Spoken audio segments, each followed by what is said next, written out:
Friends, good morning. আজকে ফাল্গুনী পূর্ণিমার দিন। ফাল্গুনী পূর্ণিমার দিনে বাংলার একজন পথপ্রদর্শক, ধর্ম সংস্কারক জন্মগ্রহণ করেছিলেন। আজ থেকে প্রায় 540 বছর আগে 1468 সালে নবদ্বীপের অন্তদ্বীপ বলে একটা জায়গায়, পরে সেটার নাম হয় নবদ্বীপ, সেখানে উনি জন্মগ্রহণ করেন। নিম গাছের তলায় জন্ম হয়েছিল বলে ওনার নাম রাখা হয় নিমাই। বাবার পিণ্ডদান করতে গিয়ে গয়াধামে ঈশ্বরপুরীর কাছে কৃষ্ণ মন্ত্রে তিনি দীক্ষা নেন।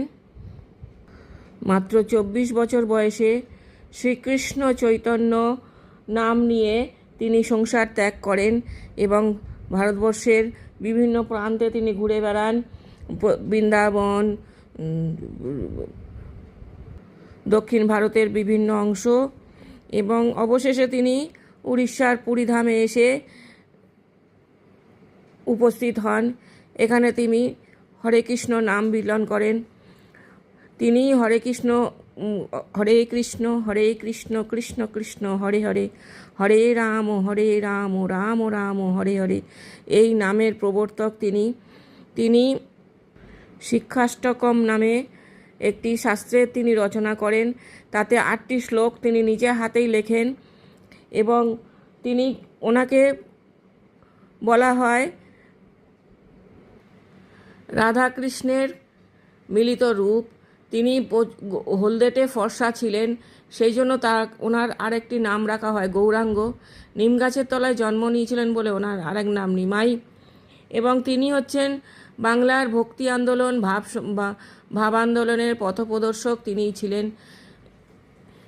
আজকে ওনার জন্মতিথিতে আমরা দোল উৎসব পালন করি, কিন্তু এই জন্মতিথিতে আজকের দিনে আমি ওনার স্মরণ নিলাম এবং ওনার সম্বন্ধে কিছু প্রণাম নমস্কার, কিছু কথোপকথন আপনাদের সামনে তুলে ধরলাম। Thank you for watching. ভিডিওটা ভালো লাগলে অবশ্যই একটা লাইক, শেয়ার, কমেন্ট করবেন। আমার চ্যানেলটাকে সাবস্ক্রাইব করে আমার পাশে থাকবেন প্লিজ। আমাকে আরও নতুন নতুন ভিডিও বানাতে উৎসাহ যোগাবেন। যারা অলরেডি আমার চ্যানেলটাকে সাবস্ক্রাইব করে দিয়েছেন তাদের জন্য অনেক অনেক ধন্যবাদ।